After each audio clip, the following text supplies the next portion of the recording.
Good morning. I'm Teresa Nikas, and this is Quiet Echo Podcast for Monday, January 19th, 2026. Today is Martin Luther King Jr. Day. You'll hear plenty about that in the news, but I want to tell you about something that happened yesterday. Something quieter, something you probably won't see on the front page. Yesterday, while the rest of the country was getting ready for today's headlines, Pasadena, California celebrated something called Neighbor Day. It started 4 years ago. A local band and a brewery got together with a simple idea: get neighbors together, play some music, raise a toast to the people next door. That was it. Nothing fancy. But this year, it meant something more. A year ago this month, the wildfire tore through Pasadena and Altadena. 31 people died. Thousands of homes were destroyed. Entire streets just gone. And suddenly, neighbors mattered in ways nobody had thought about before. One of the founders of Neighbor Day, a man named Russell Mark, said this: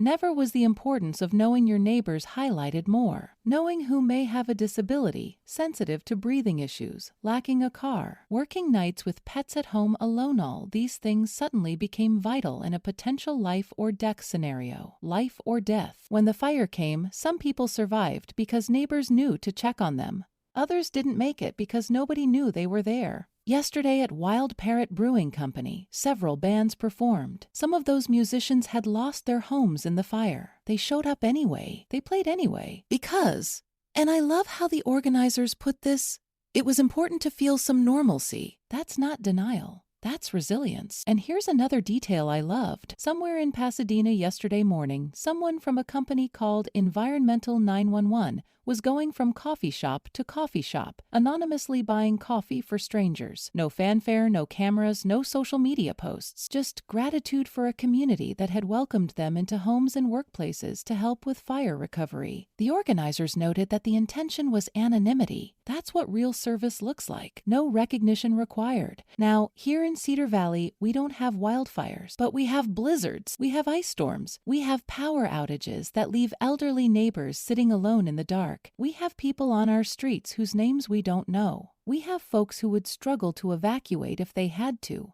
And nobody on the block who'd think to check. The fire taught Pasadena that neighbors aren't just the people who wave from their driveways. They're the ones who know that Mrs. Patterson has oxygen tanks, that the Nguyen's work nights and their kids are home alone until 7, that the man in 4B hasn't picked up his mail in 3 days. That kind of knowing doesn't happen by accident. It happens by showing up, by introducing yourself, by asking questions and actually listening to the answers. It takes time. Aisha Khalid reminded us in her column yesterday that it takes 34 hours to turn an acquaintance into a friend, not 34 texts, 34 hours of actual time together. Today is Martin Luther King Jr. Day. The speeches will be about justice and service and building the beloved community. All of that matters, but maybe the simplest thing any of us can do today is what Pasadena did yesterday. Find out who lives next door. Not because it's a holiday, because it might save someone's life. Knock on a door. Learn a name.